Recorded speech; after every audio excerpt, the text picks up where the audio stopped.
আলোচনার মাধ্যমে রোহিঙ্গা সমস্যার সমাধানের জন্য মিয়ানমার সরকারের প্রতি আহ্বান জানিয়েছেন প্রধানমন্ত্রী শেখ হাসিনা। তিনি বলেন, দীর্ঘদিন ধরে বাংলাদেশে অবস্থানরত রোহিঙ্গাদের মিয়ানমারে ফিরিয়ে নেওয়ার জন্য সব পক্ষের সহযোগিতা দরকার। ঢাকায় নিযুক্ত মিয়ানমারের বিদায়ী রাষ্ট্রদূত মায়ো মাইন্ড থান প্রধানমন্ত্রী শেখ হাসিনার সাথে সাক্ষাৎ করতে গেলে তিনি একথা বলেন। শেখ হাসিনা বলেন, কোন দেশের বিরুদ্ধেই সন্ত্রাসীদের বাংলাদেশের ভূমি ব্যবহার করতে দেয়া হবে না। আরও জানাচ্ছেন জয়দেব দাস। গেল কয়েক দশক ধরে মিয়ানমারের রোহিঙ্গারা সে দেশ থেকে পালিয়ে বাংলাদেশে এসে বাস করছে। কক্সবাজারের কয়েকটি শরণার্থী শিবিরে মানবেতর জীবন কাটছে তাদের। সবশেষ গত বছর অক্টোবরে সেনা চৌকিতে হামলার ঘটনার জের ধরে মিয়ানমার সেনাবাহিনী রাখাইন রাজ্যে অভিযান শুরু করলে হাজার হাজার রোহিঙ্গা সীমান্ত পাড়ি দিয়ে বাংলাদেশে আশ্রয় নেয়। সরকারি বেসরকারি হিসেবে বর্তমানে বাংলাদেশে অবস্থান করা রোহিঙ্গার সংখ্যা প্রায় 5 লাখ।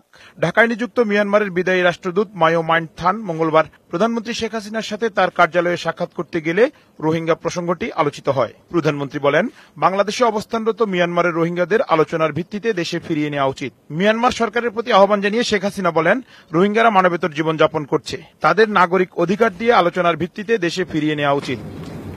প্রধানমন্ত্রী বলেন, বাংলাদেশ একটি স্বাধীন সার্বভৌম দেশ হিসেবে এর জমি কোনো সন্ত্রাসীদের ব্যবহার করতে দেয়া হবে না। দক্ষিণ এশিয়া শান্তি প্রতিষ্ঠায় সন্ত্রাস জঙ্গিবাদের বিরুদ্ধে তার সরকারের জিরো টলারেন্স নীতি অব্যাহত আছে, থাকবে। এ সময় রাষ্ট্রদূত বাংলাদেশে তার দায়িত্ব পালনকালে সরকারের সহযোগিতার জন্য কৃতজ্ঞতা জানান। জয়দেব দাস, বৈশাখী সংবাদ, ঢাকা।